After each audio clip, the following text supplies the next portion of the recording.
Hello दोस्तों, veterans नमस्कार। मैं दीवान सिंह।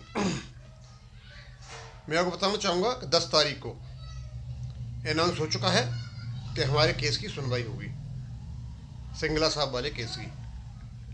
और मैं बता दूं, मैंने आज एक वीडियो डाला था X6200 का। वो बैंकर्स से लेना देना नहीं है। बैंकर्स को उन्हीं को लेना देना है जो बैंक में एक्स सर्विसमैन हैं। ये आर्मी के, एयरफोर्स, नेवी और आर्मी के जो पर्सनल हैं, रिटायर्ड हैं, ये उनसे संबंधित है। क्योंकि जो रूल्स और रेगुलेशंस हैं वो आरओपी के हों या आपके बैंक के हों, हम उन पर वीडियो बनाते रहते हैं, इसलिए बीच बीच में हमें वहाँ बनाना पड़ता है उनको। अब मैं बताना चाहूँगा कि ये जो मैंने कुछ ले रखा है, ये IBA के एफिडेविट से ले रखा है।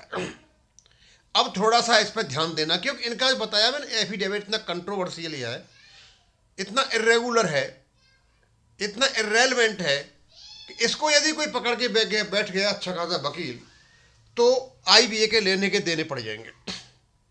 और इनको 2010 में जो रिकवरी की थी अनलॉफुल, वो रे गले की फांस बन जाएगी। अब क्योंकि हमारा काम तो बताना है, कोर्ट में वकील तो है नहीं। पहले मैं इनको पढ़ के बताता हूँ और आप खुद ही कहोगे यार लिखा क्या है इन लोगों ने। कहते हैं, ये लाइन तो छोड़ देता हूँ, the employees and officers who opted for pension in lieu of their bank contribution of PF। यानी बैंक जो कंट्रीब्यूशन करती थी PF का, उसके बदले में ये पेंशन थी, ये मान के चलते हैं। और यही हमारे रेगुलेशन में है, यानी PF के बदले, CPF के बदले आपको पेंशन मिलेगी। बिल्कुल कन्फर्म है। It is also certified by the pension regulation 1995। आगे, with in the specified period, और वो टाइम दे दिया गया था, either refunded if already paid, यदि उन्होंने अपना CPF दे दिया था, जो पेंशनर जो मतलब जिन्होंने ऑप्ट की थी पेंशन और सर्विस में थे, तो उनने रिफंड कर दिया या ऑथराइज कर दिया रेस्पेक्टिव PF ट्रस्टीज को, भैया थी हमारा, आप CPF ले लो, हमने पेंशन ले ली। यानी ये क्लियर हो गया कि गवर्नमेंट जो बैंकों का जो PF था, जिसको हम CPF कहते थे, उसके बदले में हमको पेंशन मिली। ये इनके एफिडेविट में मान करके चलते हैं। In employ to transfer their bank contribution to PF the respective pension fund, और रेस्पेक्टिव पेंशन फंड में PF को दे दिया जाए। Additionally, contributions were also made to the pension fund by the employees in banks based on the actuarial calculation। ये कमाल की चीज थी। कहते हैं इसके अलावा, यानी जो CPF के बदले जो पेंशन दी गई थी, यानी CPF हमें दे दो, आपको पेंशन दे देंगे, मामला खत्म हो गया वहां पर। लेकिन उसके अलावा, यानी इन्हें अपने एफिडेविट में डाला। क्या डाला? Contributions were also made to the pension fund को कंट्रीब्यूशन दिए गए थे by the employees and bank और bank based on the actual calculations. यानी बैंक ने और एम्प्लॉयज ने कंट्रीब्यूशन दिए। बैंक तो देगा, क्यों देगा, वो नीचे आएगा, रेगुलेशन क्या देता है। यानी एम्प्लॉय से कंट्रीब्यूशन लिए गए थे। अब भैया ये तो स्पष्ट कह रहे हो कि बैंक का जो कंट्रीब्यूशन है PF का, उसके बदले में पेंशन दी गई है, तो आपने एम्प्लॉय से कंट्रीब्यूशन किस हिसाब से लिए? ये तो रेगुलेशन में बिल्कुल ही नहीं लिखा हुआ है। रेगुलेशन में सोर्सेज जो फंड है 8-9, उनमें कहीं नहीं लिखा हुआ है कि आप एम्प्लॉय से कंट्रीब्यूशन लेंगे। लेकिन आपके एफिडेविट में लिखा हुआ है कि आपने एम्प्लॉय से, यानी ऑफिसर एम्प्लॉय से आपने कंट्रीब्यूशन लिया, और बैंक से भी लिया, और वो भी बेस्ड ऑन एक्चुअरियल कैलकुलेशन। अब ये पता नहीं कौन सा इनका एक्चुअरियल कैलकुलेशन था। भाई आपको कमी हो रही थी, ज्यादा हो रहा था, कम हो रहा था। अब या कोई पेनल्टी लगाई थी 2010 वालों को जो पहले नहीं ले पाए, कारण क्या था ये तो ये जाने। लेकिन इनका रेगुलेशन इनको अलाउड नहीं करता था। वो अलग बात है कि लोगों ने ऑप्ट नहीं कर पाया, तो इसका मतलब ये थोड़ा ही है कि भाई तो पहले नहीं ले पाए तो तुमको पेनल्टी देंगे। और ठीक है, तुम दोबारा दे रहे हो तो आप PF ही तो लेना था, आपने बना लिया PF के बदले पेंशन है। जब आप PF ले लोगे तो पेंशन ले लो। और सर्विंग सेल क्यों लेता? आप ये पैसा उनसे लेते तो उनको भी क्यों लेना? जो रिटायर वाले थे उनको उस डेट से पेंशन नहीं दी जिस डेट को रिटायर हुए थे, बहुत बाद में दी थी। लेकिन इन्होंने पैसे मार लिए।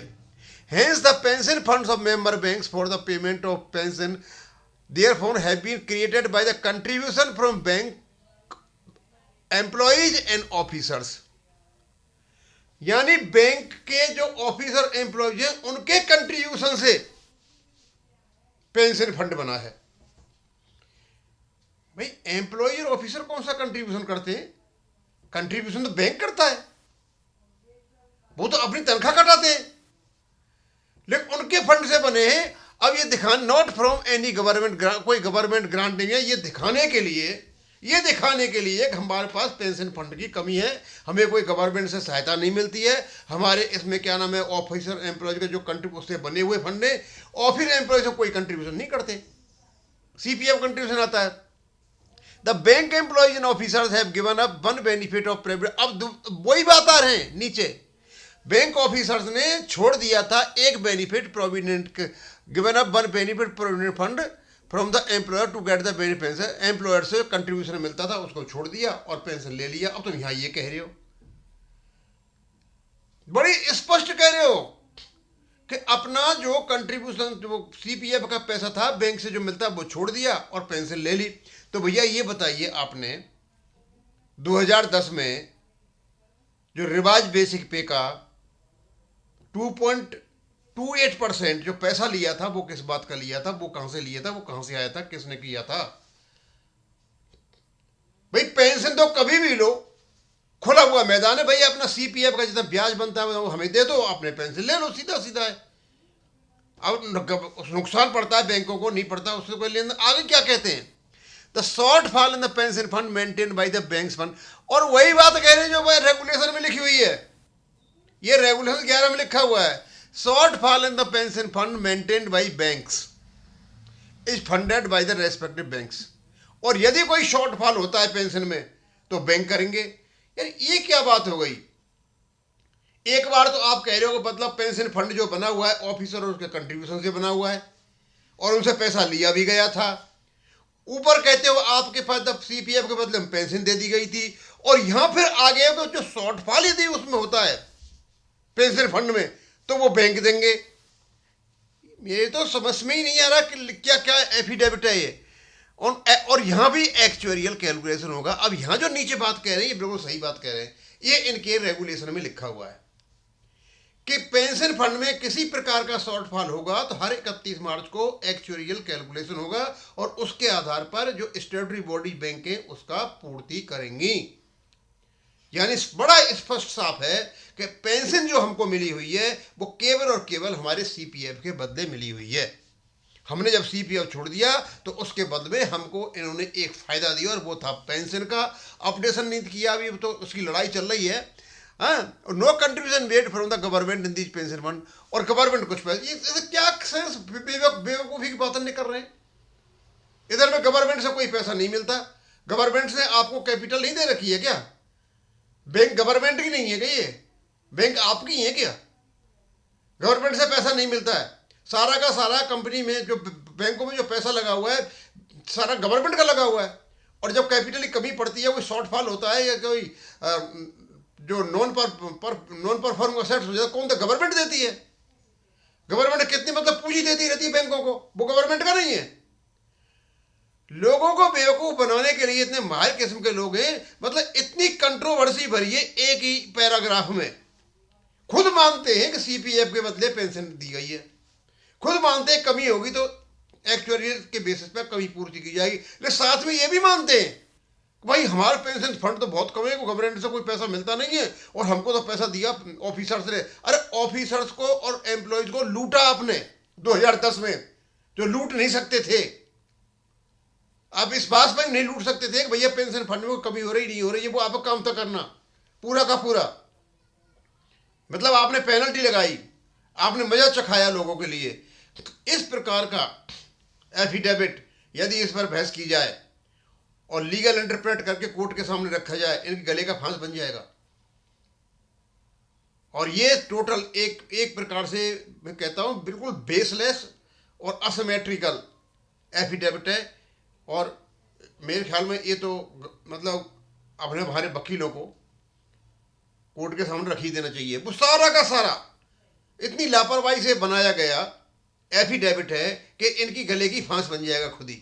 दो बात नहीं कह सकते कि हम तो सीपीएफ के बदले तुमको पेंशन दे रहे हैं और उसके बाद एम्प्लॉय ऑफिस को उलझा लो, भैया पैसा भी दो। क्यों हमारा पैसा क्यों लोगे? तय तो नहीं हुआ था ये तुम हमसे पैसा लोगे। सीपीएफ का पैसा लोगे, वो आपने ले लिया, उसके अलावा पैसा क्यों लोगे? वो अलग बात है, उस समय नहीं ले पाए लोग तो इसका मतलब ये थोड़ी है बाद में लेंगे तो आप पैसे ले लोगे। कहाँ लिखा हुआ है इसमें? अब इसको मैं यहीं खत्म करूंगा। थैंक यू, धन्यवाद।